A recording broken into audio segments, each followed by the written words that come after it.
কোন রাজনৈতিক দলের প্রতি ন্যূনতম পক্ষপাতদুষ্ট আচরণ সহ্য করা হবে না। ত্রয়োদশ জাতীয় সংসদ নির্বাচন ও গণভোট 2026 অনুষ্ঠিত হতে যাচ্ছে। একটি অবাধ, সুষ্ঠু, শান্তিপূর্ণ এবং নিরপেক্ষ এবং উৎসবমুখর নির্বাচন অনুষ্ঠানের লক্ষ্যে বাংলাদেশ কোস্টগার্ড প্রায় 3,585 জন সদস্য সহ প্রায় 9 লক্ষ আইন শৃঙ্খলা বাহিনীর সদস্য নিয়োজিত করা হয়েছে। নির্ধারণী নির্বাচনী এলাকায় আইন শৃঙ্খলা রক্ষা, সুষ্ঠু পরিবেশ বজায় রাখা এবং নির্বাচন কমিশনকে প্রয়োজনীয় সহায়তা প্রদানের লক্ষ্যে বাংলাদেশ কোস্টগার্ড কর্তৃক ইতিমধ্যে বরিশাল, চট্টগ্রাম এবং খুলনা বিভাগে বিভিন্ন জেলায় প্রায় 100 প্লাটুন কোস্টগার্ডের সদস্য নিয়োগ করা হয়েছে। সহকর্মীবৃন্দ, জাতীয় নির্বাচন আপনাদেরকে সম্পূর্ণভাবে নিরপেক্ষতার সাথে দায়িত্ব পালন করতে হবে। ব্যক্তি, দল কিংবা রাজনৈতিক কোনো এজেন্ডা বাস্তবায়নে কেউ জড়িত হবেন না।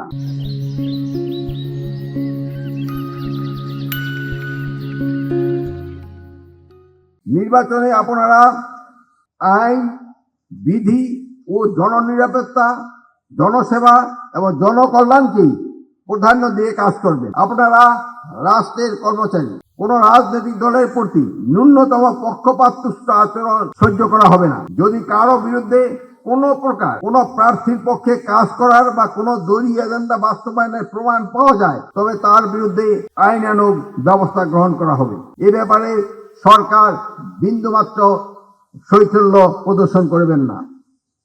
আপনারা সততা, দক্ষতা ও পেশাদারিত্বই হবে আপনাদের নির্বাচনের মূল শক্তি। নির্বাচনে আপনাদের সহকর্মীদের মধ্যে যারা নীতি বিবর্জিত কাজ করবে, লোভের বশবর্তী হয়ে অন্যায় কাজ করবে, দায়িত্ব এড়িয়ে চলবে, দায়িত্ব অবহেলা করবে, তাদের বিরুদ্ধে কঠোর ব্যবস্থা গ্রহণ করা হবে। আমি বিশেষভাবে জোর দিয়ে বলতে চাই, দুর্নীতি রাষ্ট্রের সবচেয়ে বড় শত্রু। দুর্নীতি শুধু অর্থনৈতিক ক্ষতি করে না, এটি রাষ্ট্রীয় প্রতিষ্ঠানকে ভিতর থেকে ক্ষয় করে এবং জনগণের বিশ্বাস ভেঙে দেয়। কোন সদস্য যদি ব্যক্তি স্বার্থ, লোভ বা রাজনৈতিক সুবিধা অংশ হয়ে কাজ করে, তবে সে শুধু আইন ভাঙে না, সে রাষ্ট্রের ভিত্তিকেও দুর্বল করে দেয়। বাংলাদেশ কোস্টগার্ড রাষ্ট্রের নিরীহ জনগণের ট্যাক্সের টাকায় বেতনভুক্ত সরকারি কর্মচারী। দেশের নিরাপত্তা ও জনকল্যাণেই একমাত্র তাদের একমাত্র ব্রত, এতে সর্বদা মনে রাখতে হবে। বর্তমান সরকার বাংলাদেশ কোস্টগার্ডের সার্বিক উন্নয়নে দৃঢ় প্রতিশ্রুতিবদ্ধ। আপনারা জেনে আনন্দিত হবেন যে কোস্টগার্ড আধুনিকায়নের অংশ হিসেবে বুলেট প্রুফ সুবিধা সম্পন্ন high speed boat, ground control station সহ সার্ভিলেন্স ড্রোন ক্রয়ের কার্যক্রম চলমান রয়েছে। অস্ট্রেলিয়ান বর্ডার ফোর্স কর্তৃক উপহার হিসাবে 12টি সার্ভিলেন্স ড্রোন ইতিমধ্যে কোস্টগার্ডে অন্তর্ভুক্ত হয়েছে।